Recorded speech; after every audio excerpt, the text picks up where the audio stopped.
नमस्कार class 10th वाले मेरे प्यारे साथियों। आज हम सब्जेक्ट हिंदी की बात करने वाले हैं। जो हिंदी का मॉडल पेपर अपन चल रहा था उसकी आज मैं आपके साथ सेकंड क्लास लेकर आया हूं।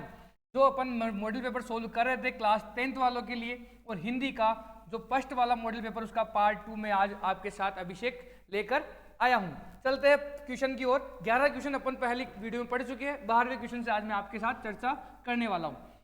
12वां क्वेश्चन खंड स से शुरू होता है। निम्नलिखित पठित गद्यांश को ध्यानपूर्वक पढ़कर पूछे गए प्रश्नों के उत्तर अपनी उत्तर पुस्तिका में लिखिए। जो क्वेश्चन आपके कितने नंबर का आने वाला है, 4 मार्क्स का ये आने वाला है। एक पठित गद्यांश दे रखा होगा और इससे आपको क्वेश्चन आंसर सोल्व करने हैं। बार बार सोचते क्या होगा उस कौम का जो अपने देश की खातिर घर गृहस्थी जवानी जिंदगी सब कुछ होम कर देने वालों पर भी हंसती है और अपने लिए बिकने के मौके ढूंढती है। दुखी हो गए हैं। 15 दिन बाद उसी को कस्बे से फिर गुजरे। कस्बे में घुसने से पहले ख्याल आया कि कस्बे की हृदय स्थली में सुभाष की प्रतिमा अवश्य ही प्रतिष्ठापित होगी, लेकिन सुभाष की आंखों पर चश्मा नहीं होगा क्योंकि मास्टर बनाना भूल गया और कैप्टन मर गया। सोचो वहां रुकेंगे भी नहीं, पान भी नहीं खाएंगे और मूर्ति की तरफ देखेंगे भी नहीं। जो लेखक अपनी व्यथा इसके अंदर आपको बता रहा है। बात करते हैं आगे की ओर। जो क्वेश्चन आंसर आपके बनते हैं, इसका पहला क्वेश्चन है लेखक दुखी क्यों हो गया। जो लेखक था वो दुखी क्यों हो गया, तो लेखक इसलिए दुखी हो गया कि लोग देशभक्ति की कद्र नहीं करते। जो लोग हैं वहां के वो किसकी कद्र नहीं करते, देशभक्ति की कद्र नहीं करते। क्वेश्चन नंबर सेकंड, हालदार साहब कितने दिनों बाद कस्बे से गुजरे। तो हालदार साहब थे कितने दिन बाद, तो आपको बताना है 15 दिन बाद। 15 दिन बाद कस्बे से गुजरे। दोनों क्लियर है क्या। पहला कि वो दुखी क्यों हुए, क्योंकि उनका सोचना था कि जो लोगों में देशभक्ति की जो कद्र है वो नहीं रही है। और दूसरा था कितने दिन बाद गुजरे, तो 15 दिन बाद गुजरे। क्लियर है। क्वेश्चन नंबर 3 की बात करें अपन, तो सुभाष की मूर्ति की आंखों पर चश्मा क्यों नहीं था। तो सुभाष की जो मूर्ति थी उसकी आंखों पर चश्मा नहीं था क्योंकि मास्टर बनाना भूल गया था। जो मास्टर था जो डेली चश्मा बनाता था वो क्या कर रहा था, भूल गया था। क्लियर है। लेखक आज वहां रुकना क्यों नहीं चाहता था। जो लेखक था वो आज वहां क्यों नहीं रुकना चाहता था, क्योंकि सुभाष की जो मूर्ति थी उस पर चश्मा लगाने वाला जो कैप्टन था वो क्या हो गया, मर गया। कैप्टन मर गया था इसलिए उनकी मूर्ति पर चश्मा नहीं होगा और लोगों में देशभक्ति नहीं है। जो कैप्टन था वो तो मर गया और मूर्ति पर चश्मा नहीं होगा, इसलिए उसने रुकना नहीं समझा। इसके अथवा में एक और क्वेश्चन आया है, उस समय तक हमारे परिवार में लड़की के विवाह के लिए अनिवार्य योग्यता थी उम्र में 16 वर्ष और शिक्षा में मैट्रिक। सन 44 सुशीला ने वह योग्यता प्राप्त कर ली और शादी करके कोलकाता चली गई। दोनों बड़े भाई भी आगे की पढ़ाई के लिए बाहर चले गए। इन लोगों की छत्र छाया हटते ही पहली बार मुझे नए सिरे से अपने वजूद का एहसास हुआ। यानी कि जब उनके दोनों भाई चले गए और बहन की शादी हो गई तब उन्हें क्या हुआ कि नए सिरे से उनकी शुरुआत हुई। पिताजी का ध्यान भी पहली बार मुझ पर केंद्रित हुआ। जब भाई बहन यहाँ से चले गए तब केंद्रित हुआ। लड़कियों को जिस उम्र में स्कूली शिक्षा के साथ साथ सुगढ़ गृहिणी और कुशल पाक शास्त्री बनाने के नुस्खे जुटाए जाते थे, पिताजी चाहते थे कि रसोई से दूर ही रहूं। और उसके पिताजी क्या चाहते थे कि वह लड़की जो है वो रसोई से क्या रहे, दूर रहे। रसोई को वे बेटियार खाना कहते थे और उनके हिसाब से वहां रहना अपनी क्षमता और प्रतिभा में अपने आप को होमना था। तो बात करते हैं इसके क्वेश्चन आंसर की। उसमें से आपको ये क्वेश्चन आंसर सोल्व करने हैं। तो लड़की के विवाह की कौन सी अनिवार्य योग्यता किसने, लेखिका ने बताई। तो एक तो बताई उसने आयु और दूसरी बताई उसने मैट्रिक पास। तो उम्र कितनी बताई, 16 वर्ष। कितनी बताई, 16 वर्ष। लेखिका ने लड़की के विवाह की अनिवार्य योग्यता बताई, उम्र बताई थी 16 वर्ष। उम्र कितनी बताई, 16 वर्ष। और शिक्षा कहाँ तक बताई, मैट्रिक पास। कहाँ तक, मैट्रिक पास। क्लियर है क्या। चलते हैं अगले क्वेश्चन की ओर। लेखिका को अपने वजूद का एहसास, किसका एहसास, उसके वजूद का, उसके होने का एहसास उसे कब हुआ। तो बात करते हैं लेखिका को अपनी बड़ी बहन सुशीला, लेखिका की जो बड़ी बहन थी सुशीला उसकी हो गई थी शादी और उसके दोनों बड़े भाई पढ़ने के लिए कहाँ गए, बाहर गए। जब बाहर चले गए तब उसे अपने किसका, वजूद का एहसास हुआ। तो अपनी बड़ी बहन जो सुशीला थी उसका तो हो गया विवाह और अपने 2 बड़े भाई पढ़ने के लिए जब बाहर गए तब उसे होने का क्या हुआ, एहसास हुआ। क्लियर है। चलते हैं अगले क्वेश्चन की ओर। सुशीला ने कौन सी योग्यता प्राप्त कर ली थी। जो सुशीला थी उसने 16 वर्ष की आयु और शिक्षा में क्या कर ली थी, मैट्रिक, दोनों योग्यता प्राप्त कर ली थी। यानी कि उम्र 16 वर्ष कर ली थी और शिक्षा में मैट्रिक पास उसने कर ली थी। क्लियर है क्या? चलते अगले क्वेश्चन की ओर। पिताजी लेखिका को रसोई घर से दूर क्यों रखना चाहते थे? तो जो पिताजी थे लेखिका को रसोई घर से दूर इसलिए रखना चाहते थे कि उनके हिसाब से वहां रहना अपनी क्षमता और प्रतिभा को भट्टी में जोगना था। तो उसके लेखिका के जो पिताजी थे वो बेटी को, अपनी बेटी जो लेखिका थी उसको दूर इसलिए रखना चाहते थे क्योंकि वो अपनी क्षमता और प्रतिभा को भट्टी में जोगना ऐसा वो समझते थे। क्लियर है? क्वेश्चन नंबर 13 की बात करें। प्रस्तुत पठित पद्यांश पढ़कर दिए गए प्रश्नों के उत्तर लिखिए।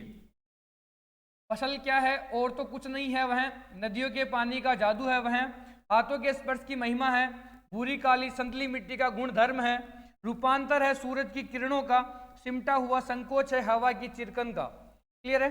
चलते हैं क्वेश्चन की बात करते हैं। इसमें प्रस्तुत पद्यांश में कवि किसके विषय में कह रहा है? तो कवि खेतों में फल फूल रही, खेतों में जो फल फूल रही फसलों है उसके विषय में वो कवि यहाँ पर चर्चा करने वाला है। यानी कि जो फसल के बारे में चर्चा कर रहा है, कवि किसके बारे में चर्चा कर रहा है? यहाँ पर फसलों के बारे में, जो खेतों में फल फूल रही है उसकी चर्चा कर रहा है। फसल किसके हाथों के स्पर्श की महिमा है? तो जो फसल है वो किसके हाथों के स्पर्श की महिमा है? तो अपन यहाँ बात करते हैं फसल मनुष्यों अर्थात किसानों के हाथों के स्पर्श की महिमा है। क्लियर है? बात करते हैं क्वेश्चन नंबर 3 की। रूपांतर है सूरज की किरणों का, पंक्ति का आशय बताना है। और क्वेश्चन नंबर 4 है फसल के किन आवश्यक तत्वों का कवि ने पद्यांश में वर्णन किया है। ये दोनों क्वेश्चन आपके यहाँ कंप्लीट हो गए हैं। क्वेश्चन नंबर 3 की बात करें, 3 का आंसर देखते हैं। 3 का आंसर है कि इसका आशय है सूरज की किरणों ने ही, सूरज की किरणों ने ही फसलों को अपनी उष्मा देकर, फसलों को क्या देकर? अपनी उष्मा देकर किस तरह का रूपांतर दिया है। क्लियर है क्या? सूरज की किरणों का पंक्ति का आशय स्पष्ट कर दिया अपन ने। बात करते हैं क्वेश्चन नंबर 4 की। फसल के किन आवश्यक तत्वों का कवि ने पद्यांश में वर्णन किया है? पद्यांश में किनका वर्णन किया है? तो फसल के लिए सैकड़ों नदियों का जल, फसल के किसका? सैकड़ों नदियों का जल, सूरज की किरणें, लाखों करोड़ों लोगों के हाथों के स्पर्श का अर्थात उनका श्रम आवश्यक तत्व बताया। फसल के लिए किन किन आवश्यक तत्वों की लेखक ने परिचर्चा की है? तो फसल के लिए सैकड़ों नदियों का जल, फिर दूसरा रहने वाला सूरज की किरणें, लाखों करोड़ों लोगों के हाथों के स्पर्श, यानी कि जो लोग श्रम करने वाले किसान हैं उनकी आवश्यक तत्व उनको बताया है। क्लियर है क्या? एक एक क्वेश्चन यहाँ पर कंप्लीट होता जा रहा है। बात करते हैं अगले क्वेश्चन की। अगले क्वेश्चन की अपन बात करें तो प्रस्तुत कविता में बादल की तुलना किससे की गई है? अथवा में एक क्वेश्चन आया हुआ ही, अथवा में एक और कविता दे रखी है। बादल गरजो घेर घेर गोर गगन धराधर हो, ललित ललित काले गुंगराले बाल कल्पना केश से पाले, विद्युत छवि उर में कवि नव जीवन वाले, ब्रज छिपा नूतन कविता फिर भर दो बादल गरजो। इसके क्वेश्चन आंसर की अपन यहाँ चर्चा करें तो इसका पहला क्वेश्चन है आपके, प्रस्तुत कविता में बादल की जो तुलना है वो किससे की गई है? तो जो बादल की तुलना है बाल कल्पना से की गई। किससे की गई? एक वर्ड में याद करेंगे तो लिखेंगे बाल कल्पना से की गई है। बालक जो कल्पना करता है उससे इसकी क्या की गई है? तुलना की गई है। किससे? बादल से की गई है। क्लियर है क्या? तो बादल की तुलना बाल कल्पना से की गई है। किसके हृदय में विद्युत छवि है? किसके हृदय में विद्युत छवि है? तो किसके है? बादल के। इसमें लिखेंगे अपन बादल के हृदय में, बादल के हृदय में विद्युत छवि है। दोनों क्लियर हो गया क्या? तुलना किससे कर रहा है बादल की? तो बाल कल्पना से कर रहे हैं, बाल कल्पना से कर रहे हैं। किसके हृदय में विद्युत छवि है? तो बादल के। किसके हृदय में? बादल के हृदय में। क्लियर हो गया होगा दोनों क्वेश्चन। चलते हैं अगले क्वेश्चन की ओर। कवि को नवजीवन देने वाला क्यों बताया है? कवि को, क्योंकि कवि की कविता बाल कल्याण को पूर्ण कर, किसको? बाल कल्याण को पूर्ण कर नवजीवन संचार करने वाली है। किस जीवन को?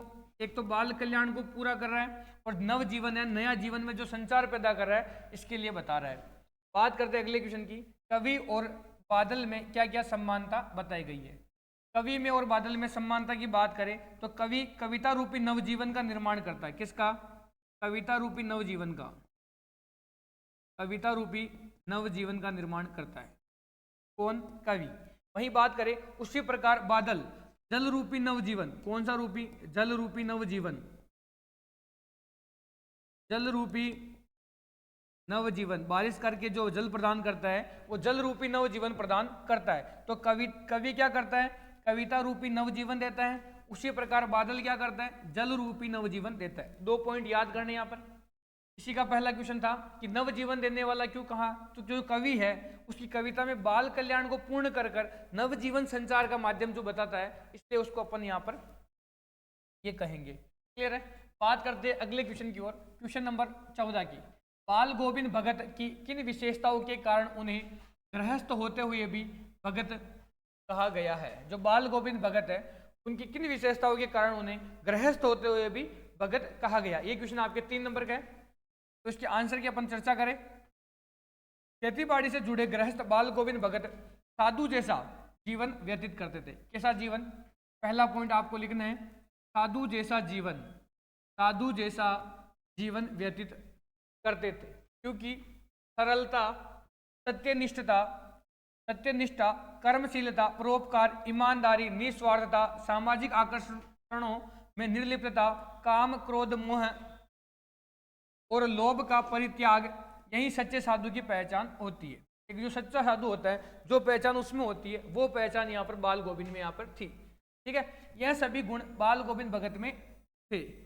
सांसारिकता के त्याग, जो सांसारिक है उसकी त्याग और पूजा अनुष्ठानों के आडंबर से ही कोई साधु नहीं बनता, कि केवल इनके त्यागने से कोई साधु नहीं बनता। इसी कारण भगत जी गृहस्थ होते हुए भी क्या थे, एक सच्चे साधु थे। क्लियर है क्या।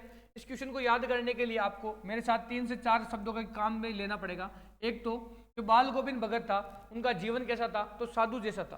बाल गोविंद भगत का जीवन साधु जैसा था। क्लियर है, क्योंकि उनका जो जीवन था, शब्द याद करना, सरलता, सत्यनिष्ठा, कर्मशीलता, परोपकार, ईमानदारी, निस्वार्थता और सामाजिक आकर्षणों में निर्लिप्तता, यानी जो सामाजिक आकर्षण होते हैं उनमें उनका कोई गहरा ध्यान नहीं था। काम, क्रोध, मोह, इन चीजों से भी क्या थे, बहुत दूर थे। लोभ का परित्याग, यही सच्चे साधु जो होता है उसकी पहचान थी। और ये सारे गुण किसके अंदर विद्यमान थे, जो बाल गोविंद के अंदर विद्यमान थे। तो सांसारिकता के त्याग और पूजा अनुष्ठानों के आडंबर से कोई साधु नहीं बनता है। इसी कारण भगत जी गृहस्थ होते हुए भी क्या थे, एक सच्चे साधु थे। क्लियर हो चुका होगा। चलते हैं आगे की ओर। इसके अथवा में एक और क्वेश्चन आया है कि लेखिका पड़ोस कल्चर विहीन समाज को संकुचित, असहाय और असुरक्षित क्यों मानती है।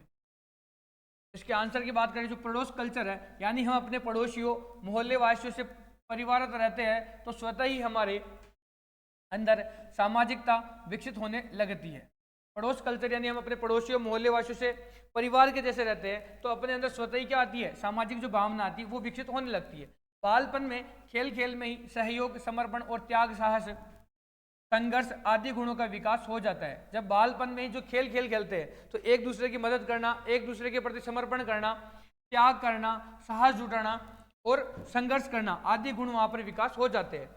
आज पड़ोस कल्चर खत्म होने के कारण, जो पड़ोस कल्चर खत्म हो गया, एक दूसरे के जो पड़ोस में रहते हुए भी एक दूसरे को नहीं जान पाते हैं, उसके कारण क्या हो गया, बालकों में एकाकीपन, अकेला रहना बढ़ता जा रहा है कि अपने पास वाले दोस्तों से वो बोल नहीं पा रहा है, जो एकाकीपन बढ़ता जा रहा है। सुरक्षा की भावना समाप्त होती जा रही है, किसी अपने बच्चे को किसी दूसरे के भरोसे नहीं छोड़ पा रहे हैं। इसी कारण बचपन में मोबाइल, कंप्यूटर स्क्रीन पर सिमट कर रह गया। एक जो बालक है उसका बचपन केवल मोबाइल और कंप्यूटर तक सीमित रह गया है। क्लियर है क्या। चलते हैं अगले क्वेश्चन की ओर। अगले क्वेश्चन की अपन बात करें तो क्वेश्चन नंबर 15, आत्मकथ्य कविता में कवि जयशंकर प्रसाद, आत्मकथ्य का जो कवि कौन है, कविता का कवि है जयशंकर प्रसाद, ने जीवन के यथार्थ एवं अभाव पक्ष की जो मार्मिक अभिव्यक्ति की है उसे अपने शब्दों में लिखिए। जीवन का जो यथार्थ और अभाव पक्ष है उसकी जो उसने बात की उसके बारे में अपने शब्द लिखने हैं। तो आंसर की बात करें तो कवि जयशंकर प्रसाद ने बताया कि कोई भी व्यक्ति अपने जीवन के यथार्थ को प्रकट नहीं करता है, नहीं करना चाहता है, अपनी भूलों और प्रवचनों को व्यक्त करने में हीनता की अनुभूति होती है। किसकी अनुभूति होती है, उसको हीनता की अनुभूति होती है। उज्जवल गाथा तो सभी क्या लेते हैं, जो अच्छी बातें होती है वो तो सब सुना देते हैं, लेकिन जो उसके पीछे जो बातें होती है वो सुनाने के लिए वो कैसी भावना की अनुभूति करता है, हीनता की अनुभूति करता है। उज्जवल गाथा तो सभी गा लेते हैं, परंतु मेरे जीवन में सुख के क्षण मुझसे सदा दूर ही रहे। इसके स्वयं के जो क्षण थे सुख के वो हमेशा दूर ही रहे। मेरी प्रिया भी मुझसे शीघ्र पिछड़ गई थी, अब तो केवल स्मृतियां शेष है और मेरी व्यथा कथा भी मंद पड़ गई है। ये अपनी जो व्यथा बता रहा है, इसके जीवन का जो यथार्थ सच बता रहा है, ये यहाँ पर अपन देखते हैं। इस यथार्थ सच के अंदर कह रहा है कि जो यथार्थ सच होता है उसको प्रकट नहीं करता, कोई भी व्यक्ति अपना प्रकट नहीं करना चाहता है, ठीक है। अपनी भूलों और प्रवंचनाओं को व्यक्त करने में किसकी अनुभूति करता है? वो हीनता की अनुभूति करता है। और उज्जवल जो गाथा होती है, जो अच्छी बातें होती है अपने जीवन की, वो हर व्यक्ति बताना चाहता है। लेकिन ये क्या रहा है कि मेरे जीवन में सुख के क्षण मुझसे सदा ही क्या रहे, दूर रहे। और जो इसकी प्रिया थी, मेरी प्रिया भी मुझसे शीघ्र क्या कर हो गई थी, इनकी प्रिया बिछड़ गई थी। अब तो केवल इनके पास क्या है, केवल स्मृतियां हैं और मेरी व्यथा कथा भी मंद पड़ गई है। क्लियर है क्या? चलते हैं अगले क्वेश्चन की ओर। अथवा के अंदर इसका क्वेश्चन आया हुआ है, जो जल महा तेल की गागरी बूंद ताको लागती, पंक्ति के माध्यम से बताई कि गोपियां संपूर्ण पद में उद्धव पर क्या व्यंग्य करी, जो उद्धव से क्या व्यंग्य करी गोपियां, उसके बारे में अपन चर्चा करते हैं। उक्त पद में गोपियां उद्धव पर व्यंग्य करते हुए कहती है कि हे उद्धव, तुम बड़े ही सौभाग्यशाली हो। तुम क्या हो? बड़े ही सौभाग्यशाली हो। गोपियां कहती है उद्धव से कि तुम बड़े क्या हो? सौभाग्यशाली हो, जो कि तुमने कभी क्या प्रेम के धागे से नहीं बंधे। तुमने क्या हो? प्रेम के धागे से कभी नहीं बंधे। जो प्रेम रूपी जो धागा है उससे आप कभी नहीं बंधे। तुम प्रेम के बंधन में उसी प्रकार मुक्त हो जैसे कमल का पत्ता, जैसे कमल का पत्ता जल में रहकर भी उससे निलिप्त रहता है। जैसे पानी के अंदर जो जल के अंदर जो कमल का फूल रहता है निलिप्त, उसी प्रकार आप भी क्या हो? प्रेम के बंधन से अलग हो। अथवा तुम तेल के उस चिकने घड़े के समान हो, तेल के उस चिकने घड़े के समान हो जिससे जल में कितना भी डुबोया जाए उस पर जल की एक बूंद भी नहीं ठहरती। जो घड़ा है चिकना तेल, उसमें तेल लगाने के बाद जो चिकना घड़ा है उसको कितना भी पानी में डुबोने पर उसमें पानी नहीं टच होता है। उसी प्रकार बता रही है गोपियां, उद्धव से कह रही है कि तुम भी उसी चिकने घड़े के समान हो जिसे जल में कितना भी डुबोया जाए उस पर जल की जो एक भी बूंद उस पर क्या नहीं ठहरती है। कहने का आशय है कि तुम प्रेम के समुद्र श्री कृष्ण के सामीप्य में रहकर भी, यानी कि उनके समीप रहकर भी प्रेम के बंधन से क्या हो? मुक्त हो। आप श्री कृष्ण, भगवान श्री कृष्ण के पास रहकर भी जो एक प्रेम है उससे क्या हो? दूर हो, मुक्त हो। ठीक है, क्लियर क्या? चलते हैं अगले क्वेश्चन की ओर। प्रश्न नंबर 16 की बात करें। यतीन्द्र मिश्र, कौन? यतीन्द्र मिश्र के कृतित्व एवं व्यक्तित्व के विषय में लिखिए। आपके एक क्वेश्चन 3 से 4 नंबर का जो क्वेश्चन आता है वो एक कवि या लेखक के ऊपर आने वाला है। तो यहाँ पर यतीन्द्र मिश्र का क्वेश्चन आया हुआ है, उसके कृतित्व और व्यक्तित्व के बारे में आपको चर्चा करनी है। यतीन्द्र मिश्र का जन्म सन 1977 में 1977 में अयोध्या, उत्तर प्रदेश। अयोध्या इंपोर्टेंट लगा लेना, आ सकता है। वर्तमान में चर्चा अयोध्या की चल रही है तो यहाँ से क्वेश्चन उठ सकता है। अयोध्या यूपी में हुआ। लखनऊ विश्वविद्यालय से पढ़ाई करके इनके 3 काव्य संग्रह यदा कदा, अयोध्या तथा अन्य कविताएं ड्योढ़ी पर आलाप आदि प्रकाशित हुए। वे आजकल स्वतंत्र लेखन के साथ अर्धवार्षिक साहित्य पत्रिका का संपादन कर रहे हैं। सन 1999 से साहित्य और कलाओं के संवर्धन और अनुशीलन के लिए एक सांस्कृतिक न्यास विमला देवी फाउंडेशन का भी संचालन कर रहे हैं। कविता, संगीत व अन्य ललित कलाओं के साथ साथ समाज और संस्कृति के विविध क्षेत्रों में भी उनकी क्या गहरी रुचि है। इन्होंने अनेक साहित्यिक पुरस्कार प्राप्त किए हुए हैं। तो क्लियर है, ऐसे आपको जितने भी आपके कवि है और लेखक है इनका परिचय आपको याद करके जाना है। यहाँ पर अपन ने यतीन्द्र मिश्र की बात की, जिनका जन्म कहाँ हुआ? अयोध्या, उत्तर प्रदेश में हुआ, 1977 में हुआ। लखनऊ विश्वविद्यालय से पढ़ाई की थी। उसके बाद इन्होंने जो काव्य संग्रह था, 3 काव्य संग्रह, इन पर इन्होंने कार्य किया। इसके बाद इनकी बात करें तो स्वतंत्र लेखन जो साहित्य पत्रिका का संपादन कर रहे हैं। और सन 1999 से साहित्य और कलाओं के संवर्धन और अनुशीलन के लिए एक सांस्कृतिक न्यास विमला देवी फाउंडेशन का ये संचालन भी कर रहे हैं। कविता, संगीत और अन्य ललित कलाओं के साथ साथ समाज और संस्कृति के जो विविध क्षेत्र है उसमें भी ये क्या ले रहे हैं? गहरी रुचि ले रहे हैं। और इन्होंने बहुत सारे अनेक साहित्यिक पुरस्कार प्राप्त किए। ऐसी लाइनें आपको इनके बारे में लिखनी होगी। क्लियर है? इसी अथवा में एक कवि जयशंकर प्रसाद का यहाँ पर आया हुआ है। जितने भी अपन मॉडल पेपर करवाने वाले हैं उसमें लगभग आपके सारे कवि कंप्लीट हो जाएंगे। छायावादी कवि जयशंकर का जन्म 1889 में 1889 में वाराणसी में हुआ। काशी के प्रसिद्ध क्वींस कॉलेज में, काशी का प्रसिद्ध कॉलेज है क्वींस कॉलेज में पढ़ने गए, परंतु स्थितियां प्रतिकूल होने के कारण 8वीं से आगे नहीं पढ़ पाए। बाद में घर पर ही संस्कृत, हिंदी और फारसी का अध्ययन किया। संस्कृत, हिंदी, फारसी का इन्होंने अध्ययन किया। इनका जीवन अत्यंत कैसा था, संघर्षमय रहा। सन 1937 में इनका क्या हो गया, निधन हो गया। इन्होंने नाटक, कहानी, उपन्यास, आलोचना, कविता आदि विधाओं पर क्या है, लिखा है। प्रसाद का जो साहित्य जीवन की बात करें तो कोमलता, माधुर्य, शक्ति और ओज का साहित्य माना जाता है। छायावादी कविता की अतिशय काल्पनिकता, सौंदर्य का सूक्ष्म चित्रण, प्रकृति प्रेम, देश प्रेम, शैली का लाक्षणिकता उनकी कविता की क्या है, प्रमुख विशेषताएं रही है। इनकी विशेषताओं की बात करें तो जो इनका सौंदर्य का कैसा दिया, सूक्ष्म चित्रण दिया, प्रकृति से प्रेम, देश प्रेम और शैली की लाक्षणिकता इनकी कविता की क्या रहने वाली है, प्रमुख विशेषता यहाँ पर रहने वाली है। इतिहास और दर्शन में उनकी गहरी क्या थी, रुचि थी। इतिहास में और दर्शन में उनकी क्या थी, गहरी रुचि थी, जो उनके साहित्य में स्पष्ट दिखाई देती है। कामायनी इनकी कालजयी कृति है। जो कामायनी इनकी क्या है, कालजयी कृति रहने वाली है। क्लियर है? चलते हैं अगले क्वेश्चन की ओर। प्रश्न नंबर 17 की बात करें। साना साना हाथ जोड़ी अध्याय के आधार पर बताइए कि लेखिका ने अपनी संपूर्ण यात्रा की खोज, यात्रा को खोज यात्रा क्यों कहा? जो इनकी यात्रा थी इसको खोज यात्रा क्यों कहा? यात्रा को खोज यात्रा क्यों कहा? यात्रा को खोज यात्रा तो क्यों कहा? 4 नंबर का आपके प्रश्न ये रहने वाला है। बात करें गंतोक से युमथांग और आगे कटाओ तक की यात्रा लेखिका के लिए खोज यात्रा थी। लेखिका ने प्रकृति के अद्भुत सौंदर्य, प्रकृति का जो सौंदर्य था, अद्भुत सौंदर्य, उसकी सम्मोहक शक्ति, वहाँ के संघर्षपूर्ण जीवन, वहाँ का जो लोगों का जो जीवन था कैसा था, संघर्षपूर्ण जो जीवन था, उसका अनुभव किया। उसने वहाँ पढ़ने वाले बच्चों को भी कैसी कठिनाइयों, डोकों में बच्चों को पीठ में बांधे काम करती नारियों को भीषण सर्दी में भी, जो वहाँ की भीषण सर्दी है उसमें भी सीमांत क्षेत्र में गश्त करते फौजियों को उन्होंने देखा।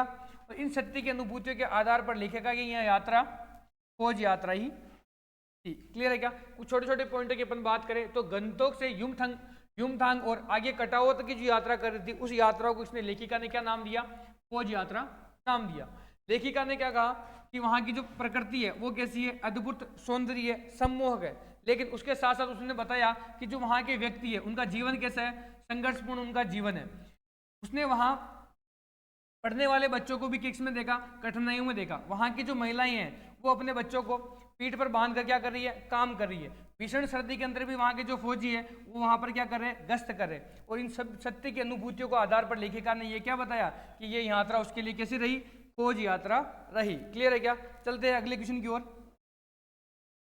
इसके अथवा में एक क्वेश्चन है आपके 4 नंबर में। बाबूजी गुरुजी की चिरोरी करके हमें घर ले आए। माता का आंचल पाठ के आधार पर, जो माता का आंचल पाठ के आधार पर बताइए कि यह घटना वर्तमान समय में होती तो बाबूजी की प्रतिक्रिया क्या होती। क्लियर है?